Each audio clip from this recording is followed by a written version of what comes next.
7 degrees. And now you're up to date on News Talk. Off the ball. In association with Air. Don't miss live Allianz League's GAA action this month on the Air Sport Pack, the home of Irish sport. This is News Talk. How's it going? You're welcome along to Thursdays Off the Ball. Nathan with you all the way till 10 o'clock this evening. Well, it has been one of the most dramatic weeks in the history of the Champions League. We're going to be looking back on it all with John Giles from 7:30, and then on the football show we'll be talking to both Graham Hunter and Rafa Honigstein. Also coming up tonight, Andy Moran, Footballer of the Year, will join us as the Mayo propaganda machine just gets into gear as we build up to May 13th against Galway. He's a great man, Nathan. A great man. Also 3 hours of this, is it? between now and 9 o'clock, Footballer of the Year. Listen, he deserves top billing of a Thursday it's not night. Andy I'm worried about. Andy's not going to be here It's bashing not every the day. pulpit It's for not every Mayo. day you get football of the year into studio, Rich. You know. Yeah. Fair play, lads. That's coming up after 8 o'clock, and we're also going to be talking about the return of Tyson Fury as well between now and 9 o'clock. Dressed like Al Murray, the pub landlord, today at his comeback press He conference. looked well, though. He looked great. He looked really well. He looks like Al Murray, ready for a fight. Is that how Al Murray talks? No, it's Tyson No, Fury. Tyson Fury talk. So There's not man, woman, a beast can beat me. Richie's here. Kev is here as well. How are you? Good. Great stuff. I don't think we're going to have quite the drama of last night. Well, in saying that, we were coming into this week, we didn't really think we were going to have any drama at all. So maybe CSKA Moscow can round the week off. Literally every night, I think we've said that going into Tuesday night. There's like, there's no chance that Manchester City surely can go back, and then last night as well, particularly. But tonight, I don't know. It's Arsenal after all. I mean, we're not talking about one of the great European sides here. We're talking about Arsenal, the notoriously flaky side from the Premier League. It's gone full circle. It's no longer it's Spurs lads. Now it's Arsenal lads. Yeah. Pretty much. It is, yeah. And even like you thought midweek, the only one you looked at maybe from the 3-0 deficit was the Liverpool City game. You thought, City have got a chance. You never saw Barcelona, never saw Real Madrid going the way that went. But yeah, aren't we, Rich? There's something in. Let's see what happens. You talk about an early goal, certainly a goal before half time. Let's see what the story is. 53106 is the text number. @Off the Ball on Twitter. We are live on all our social channels as well, Facebook, YouTube, Periscope, so do get in touch. And we're here with Air, the home of Air Sport. Get amazing live sporting content free with Air Broadband. So you've watched back the penalty incident how many times now? How many different angles? Good few times, yeah. What do you think? I think it's a penalty. I think it's a little bit of a soft one. I was maybe questioning Vasquez at the time, actually. Was he going to go and throw himself at it and go and get a goal? Just in that delay, I got a bit of a take from Kenny Cunningham today. Kenny seemed to think... Kenny likes to talk for himself. Maybe you'll get this tomorrow. Kenny thought that he was going to take it on his chest to try to get the volley away. But I thought Benatia just comes into the back of him and he's too rash. I thought it was a penalty. I thought Michael Oliver made the right call. It's very clumsy from Benatia. It is, yeah. It's verging on brainless at that stage. Yeah, but do you know what though? And again, I'm not even going to speak for Kenny, but Kenny spotted something that was actually brilliant. It's not actually Benatia's fault. Benatia is the wrong side because he's the right side defender. Someone else is out of position that actually... So Kenny will explain it better. We can't destroy all our heroes in the one night, so we can't destroy Chiellini. It was Chiellini tried to do something in the build-up and got himself caught out. So Benatia then has to try to get back. It's the old adage: two centre halves. If you rarely, if ever, cross over. But Benatia has to get back into position because Chiellini has vacated his position and he's in the wrong position all round. But it's also rash because you can make the argument that Vasquez, his body position and his distance from the ball, he wasn't necessarily going to get a good contact on it. I know you can't. You don't need a great contact. I don't think he's going to get anything good on that. No, but I know that you look yards out. You look at it in hindsight. Yes, I think personally, I think it's a great chance. You just go and throw yourself at it and go and head the ball. That is the chance, and I feel as though it's gone by taking it on the chest. But Benatia, I think he has to try to do something to influence that. I don't think he can stand there because if he does, then he takes it on the chest and scores. You go back into the dressing room and you don't put a tackle in there and he scores. All your teammates are looking, thinking, why didn't you take one for the team? Why didn't you clatter him? That's the thing that happens in that position. All the talk today really has been about Buffon's red card, though, and it's sort of overshadowed and really created a controversy of whether it wasn't a penalty kick because of Buffon being sent off.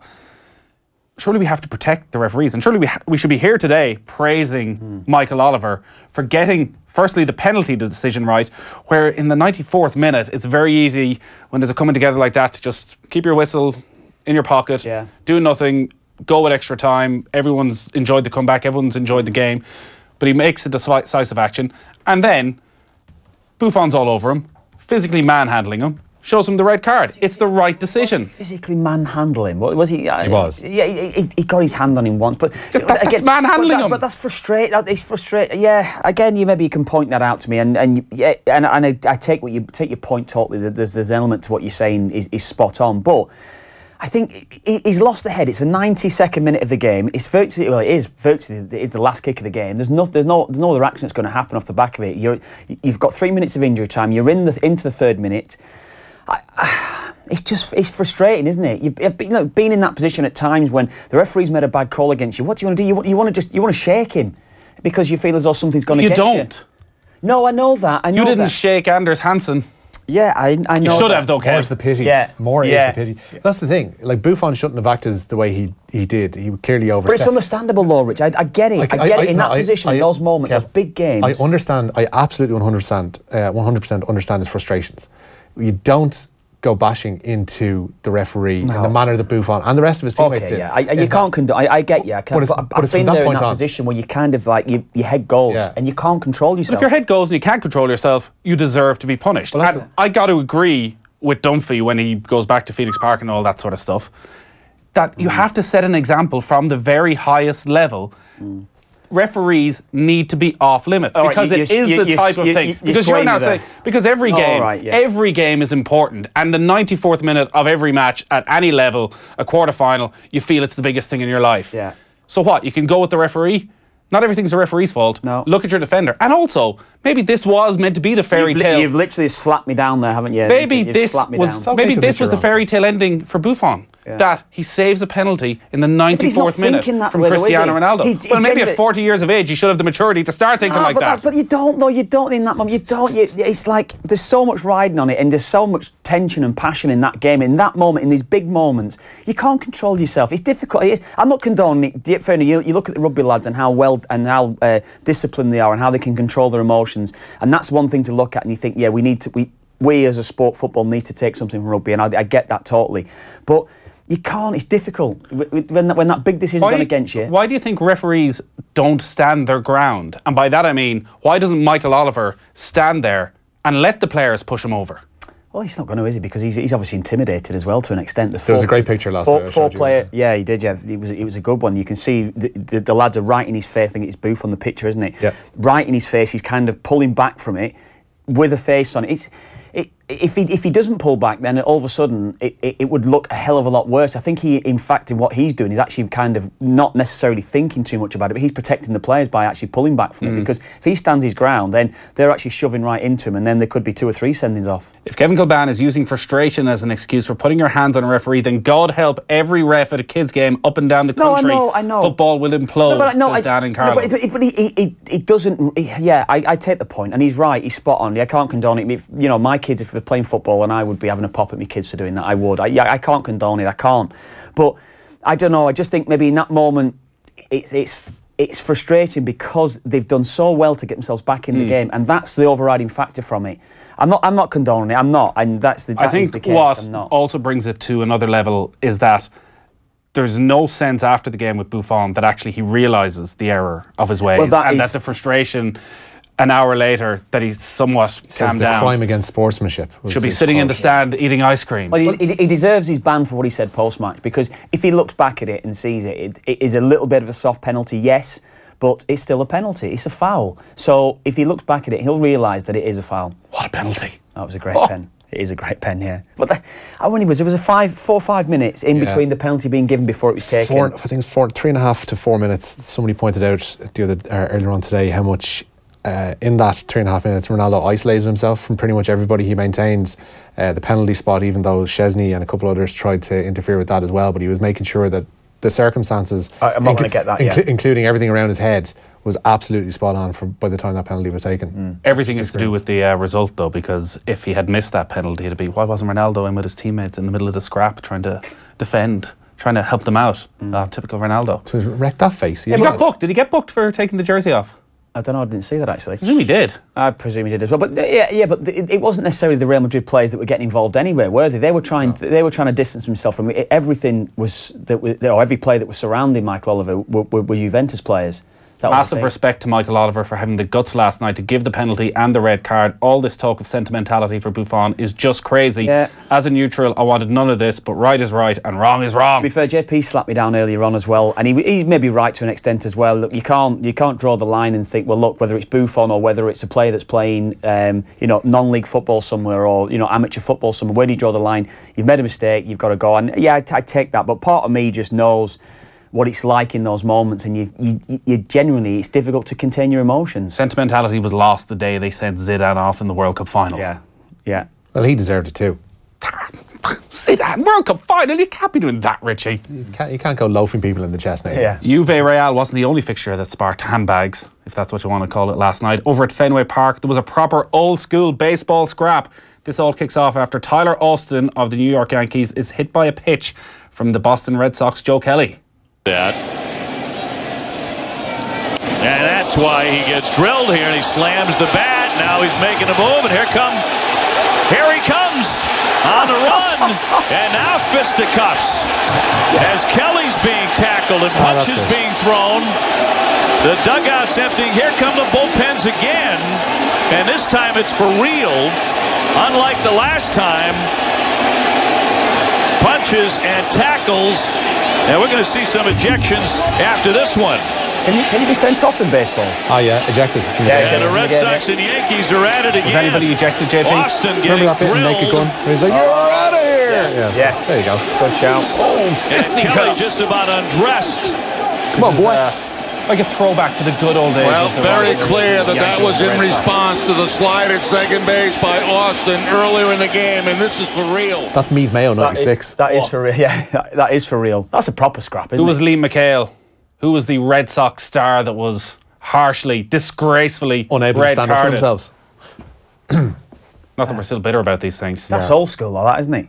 Yeah. Again, like all these Malese schmozzles, it's around the perimeters the most interesting, where guys are pretending they're getting involved, but someone's holding me back. No, hold me back. I'm going to go for them. That's exactly what you do. That you'd be one of them. No, I'd be in there. There is something rather beautiful about the base, because there's sheer numbers that are involved, especially in American sports. It's almost like a swarm of bees, a swarm of insects, just all coming together as one at a hive. When you kind of And suddenly there's another dugout that you hadn't seen over in the far side of the pitch where they're emerging from. Has a baseball player ever used his bat to belt his opponent? Oh, that'd be Like, is that sort of some restricted sort of to hurling. unwritten rule of baseball that? Listen, that's slightly overstepping the mark. Our resident Bostonian Kev Cullen's opinion is that it was great to see them fighting last night. Like, both sides really care. Hasn't been that way for 15 years. But you know what, as well, even in the Manchester Derby, you were at the Manchester Derby at the weekend, you know, like the back end of the game, there was a lot of petulance in that game. Gabriel Jesus' head had gone. He's like, and it was great to see. And I'm like a little bit of needle in the game. If there's needle in the game, it means a little bit more. And that spice, I love it. Well, I was at the Merseyside Derby as well, and there was no bloody spice. There was nothing in it until Seamus Coleman and Danny Ings just started having a scrap about nothing. Just really. because. I was like, thank God somebody has done something. It was dreadful, wasn't it? That was dreadful. Oh. Yeah. We like a bit of. Yeah, little bit of a scrap. Bit of old school classics. I love. Such a hypocrite, Nathan. You're such a hypocrite. Yeah, exactly. Like a scrap. Just hands off the referees. Yeah, as long as hands off the referee. Leave the referee out of it. Bashing each other is fine, but as soon as the referee is there to implement the rules. If he looks at that and he sees there's an issue and someone needs a red card, that's perfectly fine. The players are there to observe the rules, Nathan. Keep your hands off the referee. Keep your hands off the referee. That's my one. The referee's a no-go. The referee's a no-go. Everything else goes. Hands off the referee, but all over each other. Exactly. Fair enough. Yeah. Go on, Richie. Take it away. Arsene Wenger says his side won't be resting on their laurels in the Europa League tonight. They take a 4-1 lead to Moscow for the second leg of their Europa League quarter-final with CSKA. But after seeing Barcelona and Real Madrid let 3-goal leads slip over the past two nights, Wenger says nothing can be taken for granted. Arsenal led out with Petr Cech in goal, a back four of Hector Bellerin, Shkodran Mustafi, Laurent Koscielny and Nacho Monreal. In midfield, it's Aaron Ramsey, Mohamed El Neni and Jack Wilshere, with Danny Welbeck and Mesut Ozil in behind Alexandre Lacazette. Wenger says they have to be at their best tonight. There's some players who are not here. We have lost Xhaka for flu, and I think for us vital. We talk about the example last night is that we focus on the performance tomorrow. After, if Moscow is better than us, well done to them. But we have to turn up with a strong performance. Elsewhere tonight, Atletico Madrid are 2-0 up on Sporting ahead of tonight's second leg in Lisbon. Lazio will reach their first European semi-final in 15 years if they complete their job away to Salzburg. They take a 4-2 lead to Austria tonight. While RB Leipzig are in virgin territory, whatever happens tonight at the Stade Velodrome, they lead the French giants Marseille by 1-0, and all of tonight's games kick off at 8:05. Some news from the Belfast court case again tonight. Yeah, further fallout from this. Bank of Ireland have spoken to the club following the conclusion of the trial of Paddy Jackson and Stuart Oling. Both players acquitted of rape a fortnight ago, but both remain free of playing duties until an internal review at the province and via the IRFU is completed. Bank of Ireland's current deal with the province is due to expire at the end of next season, and a spokesperson from Bank of Ireland told the Times Ireland edition today that it is of paramount importance to Bank of Ireland that our sponsorship activity aligns with and supports our core values and reflects positively on Bank of Ireland through association. We're expecting that internal review to be completed in and around a fortnight's time. Text in on our upcoming guest Andy Moran, who'll be with us just after 8 o'clock. Andy is a fantastic ambassador for the GEA, as well as being a superb footballer. He signed an autograph for my 6-year-old son after the Kildare match in Newbridge this year, and the lads was ecstatic when Andy told him he was a legend. He stayed out on the pitch for 30 minutes after the game, signing autographs, taking selfies, and had a friendly word from everyone. Yeah, it doesn't surprise me. Does not surprise me whatsoever, that. Aidan O'Shea did that last year. And exactly. He got slaughtered for it, yeah. Was that from Bernard Flynn? Yeah. It's a uniquely GEA phenomenon. We don't see it as we get to Croke Park because obviously nobody's allowed on the pitch anymore. But after every single league game, it's half an hour, 40 minutes before the players get back into the dressing room. Yeah, but I love it as well. I love the half times of the games as well. When they have the kids teams on the pitch as well, and they have the small sided games. That's just absolute class as well. When they used to let you on the pitch at Lansdowne Road. I remember an Ireland qualifier, or actually maybe it was it Kevin Moran's testimonial? Was Ireland against? It was this huge event where you could win tickets in the lotto, and it was a Premier League 11. It was, yeah, I remember came over, and it was a proper 11 of the best players in the Premier League came over, and at the end of the game we must have been hanging around for autographs afterwards. They just let everybody on the pitch. 13 years of age, I'll tell you. That was exciting. I can imagine. That was as close as I ever got to playing Lansdowne Road. Yeah. It was fine. No, it's good. It's good though, isn't it? It's a shame that football got to such a level that we don't see that sort of interaction anymore. Do you know what? And seriously, it is. I think that's what it is. I think that's where we have lost that. I don't know, that little bit of a connection. Connection, yeah, I think that's probably fair to say. I think it is. The connection has gone, and I think what was there so often and was so prevalent in my youth when I was a kid growing up, when you what was the best autograph you got when you were a kid? When I was a kid, it would have been West Ham players at the time, probably Frank McAvenny or Tony Cottee. Frank. When I was a kid. You played Preston in a cup game. I was a ball boy. I used to be a ball boy, yeah. Wow. Yeah, so it would have been when West Ham came in, yeah, I would imagine. Richie? I actually got to be around the Ireland squad a couple of times. One time was at a training session pre one of the qualifiers for the 94 World Cup, I think. It was up at the AUL. And then a second time because my dad knew, was it Morris? Morris Setters? No, not Morris Setters. It was one of the other coaches. Morris Price? Yeah, Morris Price. My dad knew Morris Price from in around Cherry Orchard area. He was my assistant manager in the 21s. There you go. And he led us into the hotel one Monday afternoon, the Monday before the Portugal game. Remember when Aldo celebrates in Fernando Couto's face? It was met the whole team. Paul McGrath came down, and which was the holy grail at the time. Jack was fairly sound about everything and got photos of everybody. So I think there's photos of chubby 12-year-old me with pretty much the entire Ireland squad knocking around a home somewhere. I think they will never see the light of day. No, genuinely, I think as well, over the years, we definitely would have had that over the years. We would have had certainly when I first started to an extent as well, we would have had a huge element of kids watching us training and things like that. And I think even now, even Martin O'Neill would allow it. I think there'll be certain days when there'll be kids that'll be going down to watch training, which it has to be done. It's got to be done. Peter Collins is mine. Was it? I think I got a good few of the Irish players, but I do remember walking into Lansdowne Road once, and Peter Collins must have been walking past. It's class. On his way to the broadcast centre. I like Peter Collins. I like Peter Collins. Great good man. Mayo man as well. Good Westport man. Great lads, man. like most things in life. Yeah, Westport. I do remember when I was a kid, there was he was a legendary figure down around Westport and out towards Leenane, around there when we go on our holidays. He's the coolest fella. He's the coolest fella going, Big Pete. He just everything in his stride. Big Pete. Yeah. Good man. Are you not a lot taller than Peter Collins? Well, but he just got that. He's got that. He's got a bit of gravitas authority about him, hasn't he? What? All right, go on, Richie. Darren Cave, meanwhile, sticking with Ulster's pending new deal to keep him at the province until at least the summer of 2019. He's been included in their side to face the Ospreys in Belfast tomorrow night. An Eagle at the 18th has given Paul Dunn a share of the lead as the first day of the Open de España draws to a close. The Greystones golfer 6 under par alongside Mark Warren, and Dunn was asked after his round today if the conditions in Madrid played a role in his display. I don't know. The conditions, weren't that. Compared to yesterday, what we played the Pro-Am in, they were tropical. So no, I didn't think it was too bad. This is a golf course for me. I feel like the key is to just save pars when you get slightly out of position, because it's easy to just miss a green.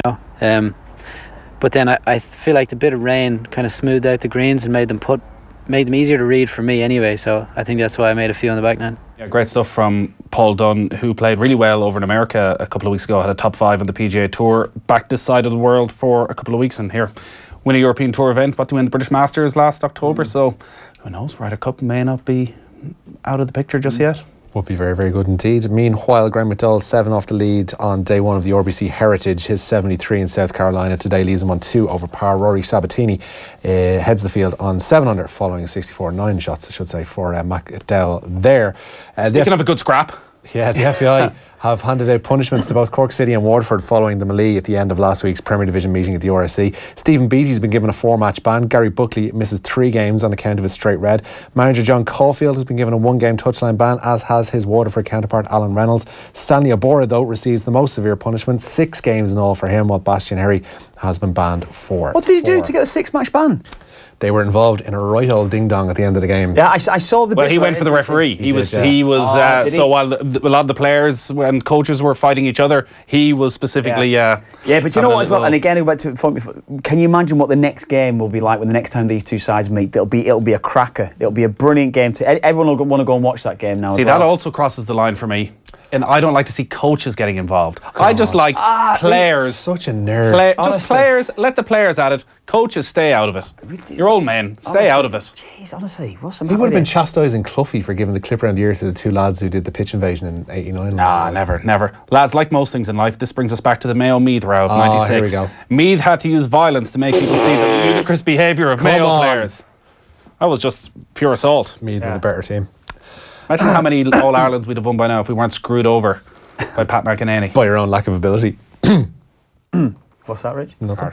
Tiernan O'Halloran has been cleared to play by a disciplinary panel in Glasgow. The Connacht full-back had been cited even for allegedly making contact with the eye area of Ospreys wing Jeff Hassler, but the panel found no evidence of wrongdoing, and O'Halloran's sighting has not been upheld. He still hasn't been named though in Connacht's side to face Glasgow tomorrow, but that's down to injury. Bundy Aki returns to the centre, where he's partnered by Peter Robb, who has also just signed a new contract with the province. Meanwhile, John Muldoon is to link up with Pat Lam at Bristol from next season. The Pro 12 winning captain has already announced that this season his 15th will be his last with Connacht.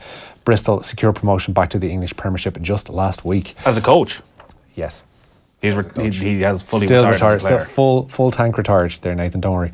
Nicky Henderson trained a Grade 1 treble on day 1 of the Aintree Grand National Festival. The 5-1 chance Lammy Serge claimed the feature race, the Aintree Hurdle, edging out the odds-on favourite Super Sunday. Before that, odds-on favourite Mike Bike claimed the Betway Bowl Chase under Nico de Boinville, while We Have a Dream came home a 2-1 winner of the Juvenile Hurdle for Henderson, with a 13-8 favourite Apple Shakira only managing third. 11-2 chance Ballinasloe won the Fox Hunters, which is run a course over the national fences. Meanwhile, the Colin Tizard trained Finian's Oscar claimed victory in the first of today's Grade 1s. That was the Manifesto Novices Chase. Elsewhere, Ben Telemar won the Red Run Handicap Chase at a price of 10-1, and the final race of the day, the National Flat Race, that was won by the 15-8 favourite Getaway Katie May. Speaking of right old ding-dongs, as you put it, Richie, I may have dreamt this, but I do remember Victor Ubogu or Ubogu? Ubogu. Yeah. Ubogu. Victor Ubogu. Yeah, I know it was England. I'm just trying to remember the pronunciation. Ubogu, I'll go with you, Richie. Yeah. And Sean Fitzpatrick having a right old ding-dong in a line-out, and the commentator remarked, the boys are just exchanging pleasantries, getting to know each other. Ken and Waterford. What a bit of that. Yeah. Johan van Graan. Nathan doesn't, of course. Nathan thinks that's abhorrent. Oh, exactly. 2 players, I'm fine with. Oh, they should be banned. Banned for 6 months. They kept away from the referee and the coaches stayed out of it. A right old ding-dong. I'm perfectly happy with it. What about Neil Warnock the other week when he went on the pitch and the game was over? Was it? Yeah. So you're happy with that? That's fine. What did he do? All he was doing was cursing. What about Mick's off for Ipswich? Because he went on the pitch and was like, give him the F off. Yeah. But was that in the middle of the game? Yeah. Scored a goal. F off. Yeah. That's fine. Is it? Why? Honestly, you're very contradictory. Honestly, no. I think I have a very, very clear set of morals. They're getting involved, aren't they? The poorest lines. Coaches need to get involved. Yes, honestly, it is. Unfortunately, JP's telling me that time is up, lads. But we can resume this a little bit later. John Giles is on the way next.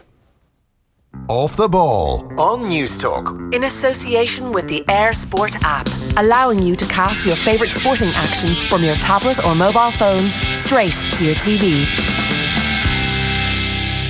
Moncrief. Richard Schiff was down in pints and toners the other night. No doubt there were people nudging each other and whispering, "There's Toby Ziegler." Where do you think Toby is now? I mean, Toby, I assume, would be horrified by the way the world is now. Well, Toby was fiction. Yeah, I know. Let's not forget that. Yeah.